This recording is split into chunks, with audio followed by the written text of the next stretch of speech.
Orvel Ray Wilson, you've probably already heard of him. He wrote books that are in the Guerrilla Selling series. He's also spoken in 43 countries around the globe. But what are some of the things that you can do that will help you get those first engagements, or if you already have some, get more of them, get more spin-off business? How does somebody who wants to be a thought leader, luminary, speaker, has something to say, what do they do?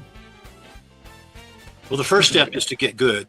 And the second step, I think, is to make sure that you deliver value. Yeah. If you're going to stand up in front of them, you better have something to say, and you better make every syllable count. Edit everything to the nub. And just deliver value, value, value, value, value, value, value. You never tell a story just because it's funny, unless, you can share, a lesson from that experience that they can take out on the street and use it to make money today. You and I have talked about this a million times, but sales comes down to two things, which I actually got from Jim Rohn, because I got to work with him for a few years. But, which is sales is talking to more people than anybody else and doing it in as sophisticated way as humanly possible. Because even if you just talk to more people than anybody else and your sales pitch was, you wouldn't want to buy something, would you? Somebody's going to take pity on you and go, I don't know, what are you selling? And I stole that from Jim, who's since passed on. We miss him. But again, there's two ways to get more sophisticated about those things. There's two ways to get business: talk to more people than everybody else and get more sophisticated at it. But people think that sophisticated at it means I will do 10,000 a day with AI. That only goes to spam, and then they wonder why they're not getting any attention. The trick is, how can you make it human? And the way you make it human is reach out to people you already know, look at who they know you want to know, and start commenting on their posts, liking their posts, saying something nice. It has to be something where you're coming in as the buyer, not the seller. I thought the article that you wrote last week was really interesting. I'm so glad we're both connected to Ken, and I would love to have a chance to maybe have a conversation with you. I'm writing a new book. I'd love to quote you in that, or I'd love to just talk to you about your feelings on these things. I'm writing an article. I have a podcast. I'd love to have you as a guest. But something where it's clear that it's highly specific and it's not just a bunch of AI spam, because more just ticks people off. But human and targeted can make all the difference in the world. And people are always 10 times more likely to do business with you if you at least have a tenuous relationship to somebody that they know and like and trust. Correct? You're the sales guru. Yeah, I'm gonna do it. Yeah. Sure. I just had a conversation earlier this week with a client, Jeff Patterson, who wrote this book, Thing Effect. Yes. And he's an executive coach in Aspen. His clients typically fly in, often on their own jet, to spend 3 hours with him twice a month. And his fee for that is $75,000 a year. They give you an idea of the caliber of clientele that he has. Speaking is really kind of a sideline for him. Mostly his business, of course, is coaching. And he was asking the same questions. How do I get in front of more audiences? I said, well, just, you have to ask. One of his clients is an actor in LA, has one of the most popular TV shows on Netflix. Ask him, Darren, I need your help. I need your help. That's the magic phrase. My goal is to help 1 million people worldwide achieve their big thing. Beautiful. Who do you know who could help me do that?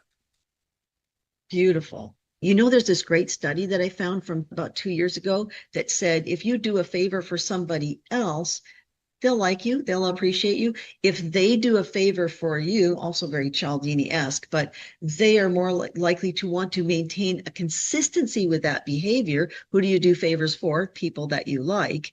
And people that you want to continue to like. So sometimes they may not even like you, love you, think you're that fabulous, but because you've said, hey, I have this mission that's bigger than me, I need some help with that. Could you help me with this small thing? Who do you know who does this? Who do you know who's that? What would you do? I just need your advice, your opinion. What would you do? You're a good marketer. How would you make this happen? But by the fact that they have done something for you, they are more likely to want to keep on doing that or do more business with you. So I used to think I would just wow people by the fact that I just help everybody. And I do. I mean, I have an army of people that are talking me up from having helped thousands of people in coffee shops, after a speech for 20 minutes here and there. But I've started to realize people like to be a part of something big like that. You want to help a million people do that. Saying I want to quote 100 really cool people in my next book. I've got 7 so far. Who do you think would be really good to have in this? Well, humor helps to have, in this, but it's so hard for me to explain to people that you better get good or you won't get spin-off business and you won't get repeat business. But you also have to be talking to more people that have the capacity to buy you, or find people who can buy you, or be a power partner and refer business back and forth to you. You have to talk to more of those people in every given day, week, month, and year than everybody else in order to be able to do well, and then get more sophisticated about it, coming in as the buyer rather than the seller, or finding some of the tactics that you can find in the Guerrilla Selling book. Still to this day, one of my very, very favorite books on selling for the underdog, and to make them the champion really, really fast. What's your favorite Thank you for that plug for my book. Several times we've used this as a very, very, very important word, I think, which brings us to my third point. Go on. We talked about get good. We talked about, market like crazy. Excellent. Being an author is what makes you an authority. And there's so many places that won't take you as a speaker if you don't have a book, because you don't stand for anything. If you don't stand for anything, you'll fall for anything. Yeah. And and with Amazon and KDP, and it used to Small be that publishers. You had to have, we had, back in the day, we had an agent. We had through 4 or 5 different publishing companies that we were working with. We were cranking out a new Guerrilla book every 6 months, and but that industry has completely changed. It has. We've lost probably half the bookstores in America. Even the big box stores are having trouble now. But it's never been easier to write a book. And for God's sakes, don't go to AI and let AI write your book for you. Don't even let it write blogs for you. No, everyone can. A new term for that, they call it AI slop, and it really shows. So people, they used to hire us for content. Back in the career days, it was content. Right, content was king. Yeah. Not anymore. But now, we're up to our ears in content, and we went from the information age into the over-information age to the too much information age. I believe we're entering that age of wisdom. I really do. Information, right. That's all nice, but they want some actual wisdom about how to live their lives better, more successfully, get more sales in your case. Yeah. Well, but to put an even finer point on that, it's not just wisdom. They're not paying you for your content these days. What they pay you for is your point of view. Another word for wisdom that is a good way, maybe a better way to put it even. Yeah, for sure. Point of view. Tell me about point of view. Well, taking your point of view on any topic and backing it up with your experience and your expertise, that's what makes you an authority. Yeah. And people want to know what actually works and what works now, not what works 30 years ago, what works now. Yeah. Right. Yeah. And how do you know it? Yeah. How do you know? So, you and I both are working together with a client right now, Tim Van Meegen, who's writing a book called Shocking Profits. I love that title. Shocking Profit is title was brilliant. That would be you, right? That would be me, definitely. Yeah. It's great. And I was like, Tim Van Meegen's like super upbeat, positive, like unfailingly positive and all this kind of stuff. Wants to be, do more speaking, be this luminary. And I said, you are about finding shocking amounts of profit in companies that is completely hidden to them. Said, we're going to call this Shocking Profit. And he went, oh, so he takes that. We come up with a subtitle about ethical, sustainable profit and leadership and, operations being flawless and whatever that goes below it. And he goes out and he starts interviewing some people to have some quotes in the book and have an excuse to tell everybody in his network about it. So one of them is going to have him come to their company and they're going to do the book launch, and another one's doing another thing in a different city. And also they're buying copies because they're being quoted in the book. So I said, just try it out. So just by doing that, he had more of his past clients say to him, we never really knew what you did, so we didn't know how to tell other people about you. But now that you have this book title, we're going to use that to explain your company and what your company does, which is a pretty big company, to not have anybody really have the guts to tell them they didn't know what his company was doing at ProAction. Great company. And so they tripled in about 11 months. And he said, before the book isn't in print yet. And the book, right? And I always say to people, if you're going to write, we'll get to we're in book the another final time, edits but of the book stage yeah, right now. So. yeah. Your book should be getting you business while you're writing it, because the title explains what you do and how you do it without you having to brag. And you should be getting business while you're writing it, once it's written, and then 5 years later, when somebody picks it up off of somebody else's desk and goes, oh, wow, this is a really cool book. You think this guy, Tim Van Meegen, would want to come and speak at our conference? It seems like shocking profit. Who wouldn't want that?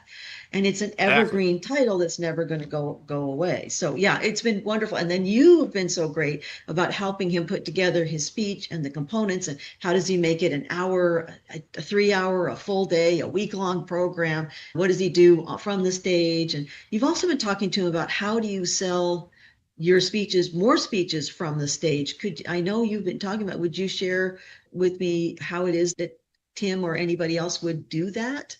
Get those more speeches once you're there, or sell from the stage or other services? Well, yeah, Tim Van Meegen is a great example. Just to explain a little bit, Pro Action Group is a consultancy with 30 different consultants. They work with clients globally. Tim himself is a CPA, advanced degrees in accounting and business and management and leadership. And I mean, his credentials are a page long, brilliant guy.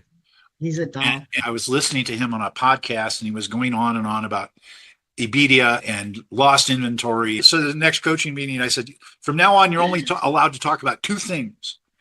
What's that? Shocking and profit. We wrote this title for you for a reason. You know, in your book, you tell this great story about the, what do you call it? The fillet of fish company. You know, the names have been changed, of course. And they got contracts with the big box stores, Sam's Club and Walmart, and Costco. And so they were running 24 hours a day, 7 days a week, trying to keep up with, these orders. They were running 40% behind, and they were about to lose these big accounts.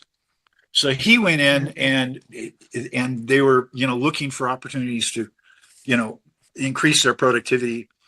And they're on the tour, and this woman is showing this machine that big piece of fish comes in, and the machine like weighs it, laser measures it, cuts it into exactly 4 ounces, and then it shrinks wraps, and then it goes into a freezer tunnel. And so she's showing off this piece of equipment. And he says, that's really amazing. And she says, yeah, and it's multi-speed. And he says, well, what speed do you run it at? She says, well, we run it on medium speed, like 3 out of 5. And he says, well, have you ever turned it all the way up to 5? And that's when all the blood ran out of her face. Poor thing. Yeah. So, that's the way she was taught. That's the way she was trained. Nobody thought of it. Exactly. And it never occurred to them to turn it all the way up. Because, actually the freezer tunnel the next step in the process could easily handle the additional capacity. 8 weeks later, they went to 5 days a week, 2 shifts. And there were other things that they changed. And of course, these embedded, I call them capability stories, these examples that you use to illustrate your lesson, leaves the audience wondering, oh, if he could do that for them, maybe I wonder what he would charge to do that for us. He obviously does that. The next thing you know, they're calling, hey, can we talk? Can we Zoom? Right. Well, they come running up. They come running up to you if it's live. They'll come up to you and talk to you and say, hey, if you say that, if you make it all the problems, this client had this problem, then they feel embarrassed because they don't want to come up and tell you they're having problems. But if you say the client wanted to go to 5 days a week and be, 5 times more productive, and they wanted to be able to have an output of this, and the problem was they were X, Y, and Z, and then we did ABC, and this was the great result. And you sitting in the audience, you can do that too if you just do X. Well, then they feel like, okay, now I know at least the basics of it. And they will run up to you and say, we're having that same problem. It's not fish, it's chicken, or it's not fish, it's dry cleaning. But they will come and they will hunt you down, and you don't even have to sell. It's their physical plant, or it's their right. You don't even have to sell. You don't have to sell at all, because, and the other thing is, even if it did come across as salesy, which it doesn't, the fact that you say, here's how this can apply to you, makes it not salesy anymore. But even if it did, the fact that you have put this you've given this story of success that somebody else has done it, makes people in that audience go, maybe I should at least try it. And then once they try it, then they want to talk to you about more because they realize it works. But you have to prove to people that your theories and your concepts and your strategies actually work. So it does double duty of showing that expertise, showing people it's possible, inspiring them to do it because now they see somebody did it as well. And then they start seeing how much others' profit is shockingly missing that we're leaving on the table. And then again, it makes them think, he did it once or she did it once, they can do it again. I am so incredibly honored to have you as a part of the Inspiring Victory tribe at the Inspiring Victory show. Please do us a favor. We really need your help. Please like, subscribe, share, write a comment. It makes a huge difference with how many people we can reach here at the Inspiring Victory show, and it makes a big difference to me personally. I want to make sure that we're providing content to as many people as we possibly can so they can grow and succeed. So we'd love to have you continue your membership here at the Inspiring Victory show. It's free. Helping us out costs nothing, but it makes a huge difference in how many people we can help.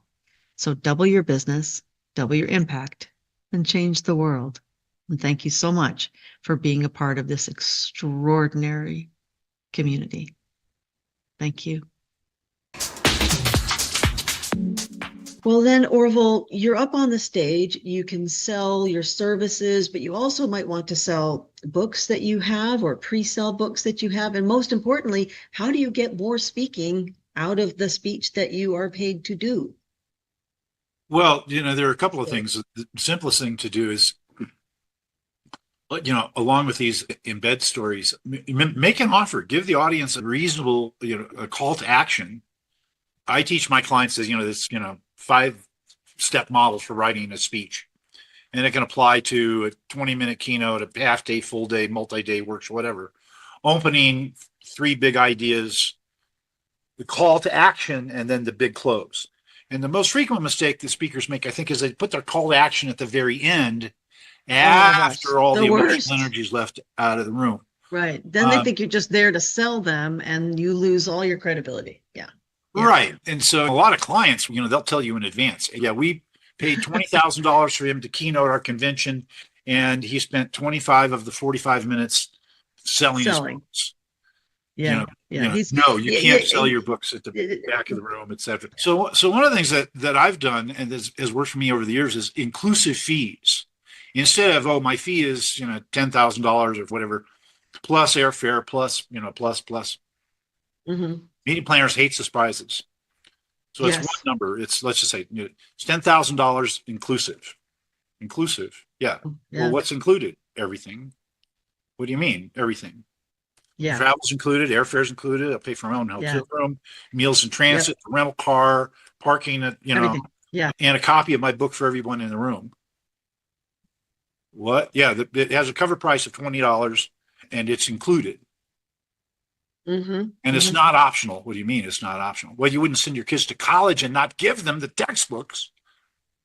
Right. Would you? Lovely. Yeah. So the book from, Amazon's author price is $3 each. Right. So you've just given, say, 100 books is $2,000 worth of material that costs you $300.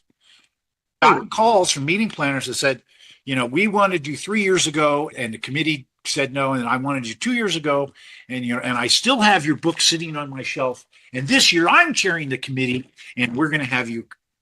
Right? Gosh, we're doing it. Yeah. Again, you never know where the book is going to land. Yes. And the other thing is I'm often in Europe, and then they're like, well, do we have to pay for you to come from Europe to the US? And I just say, it's 20 grand done. You don't have to worry about a thing of that. The other thing I have done is it comes with 100 copies of my most recent book.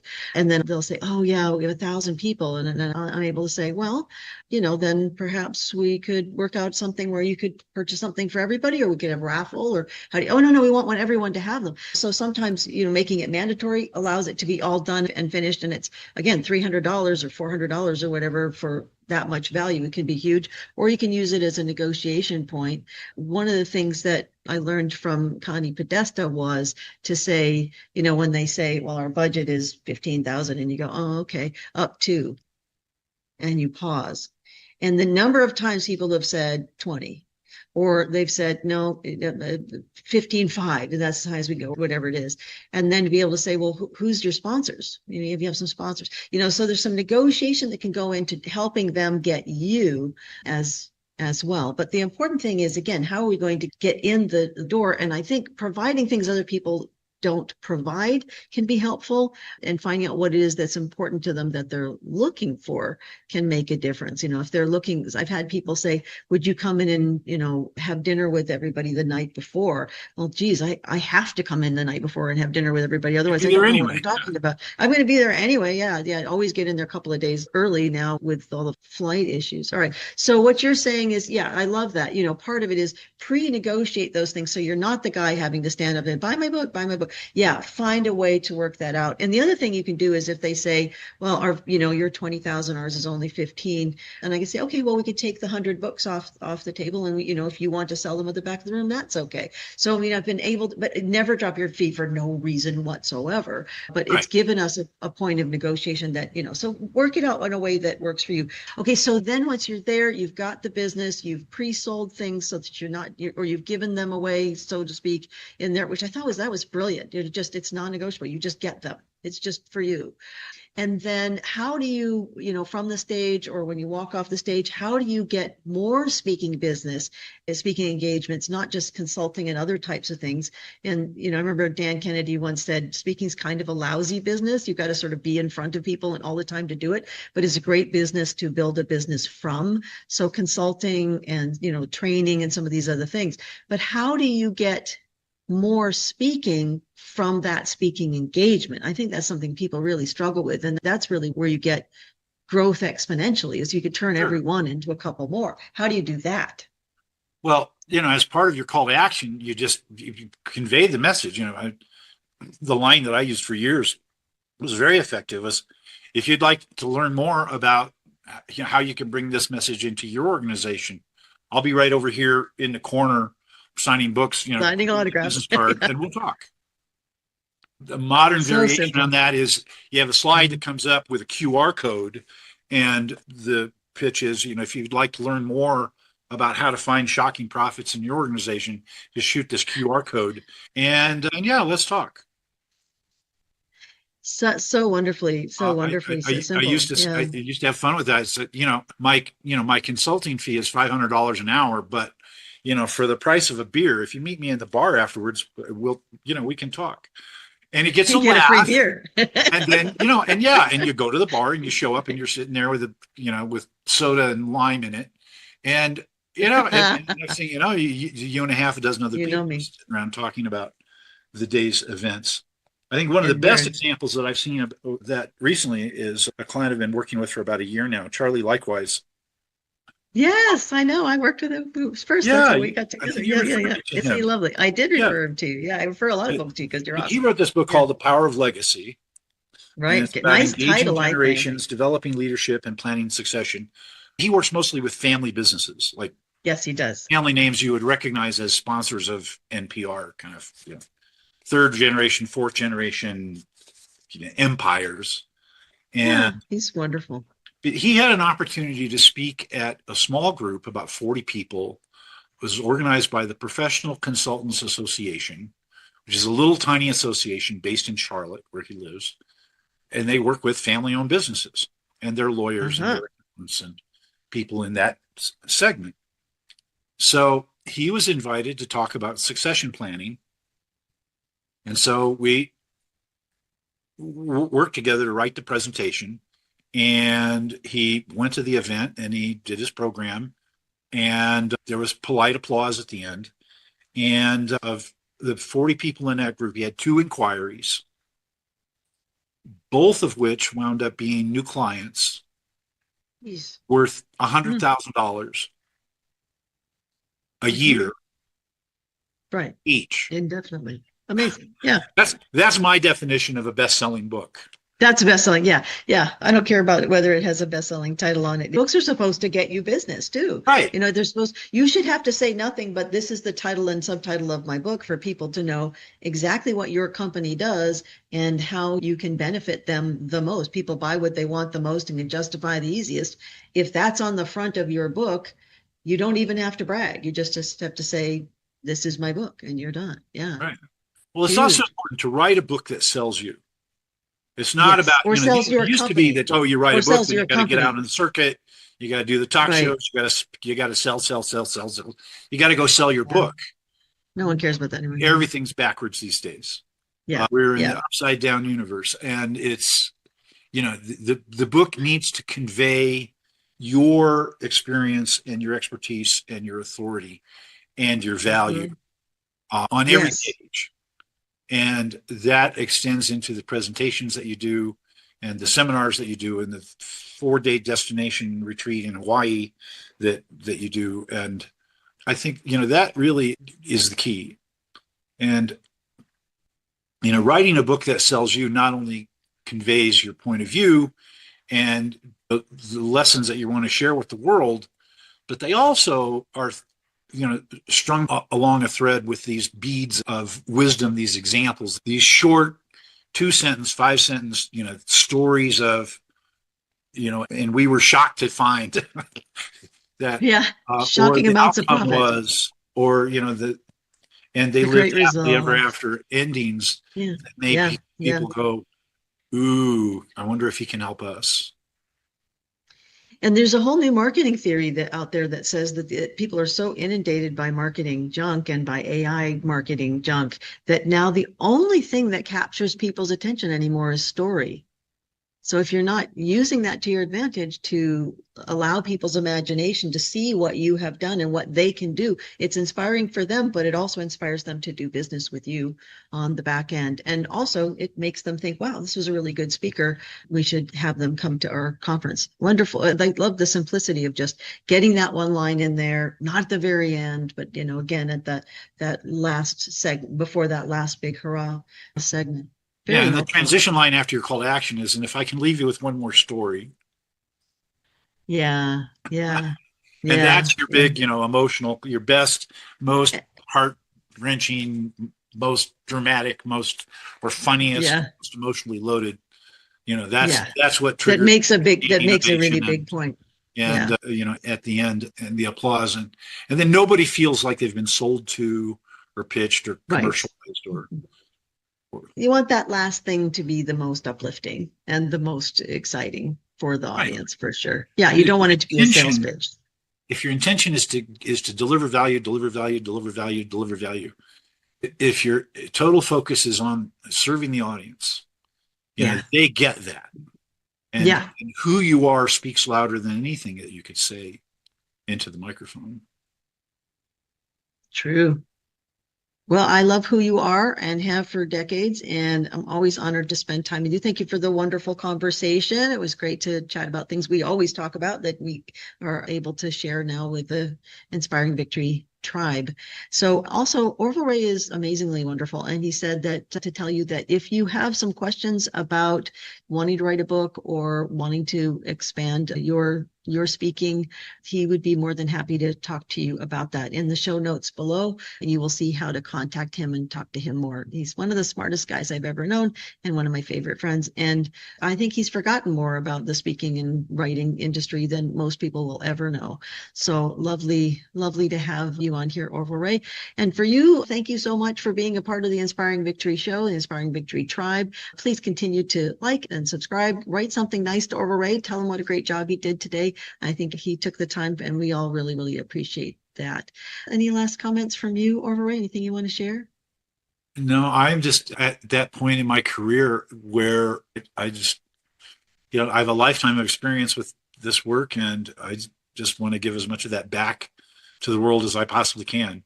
I'll give anyone an hour on Zoom just for asking. So please reach out and share your experience and your Did stories. mention that. And, Yeah. Orvel Ray mentioned that anybody that is a member of the Inspiring Victory Tribe watches the Inspiring Victory Show. That means you're a friend to me. You're a friend to Orvel Ray by extension, and he will give you an hour. You have to promise to spread really great rumors about how amazing he is, which you're going to want to do anyway, because he is amazing. All right. Have yourselves a great day, a great week. Double your business, double your impact, and change the world. Thank you so much for being with us, Orvel Ray Wilson, one of my heroes and one of my best friends. Thank you so much.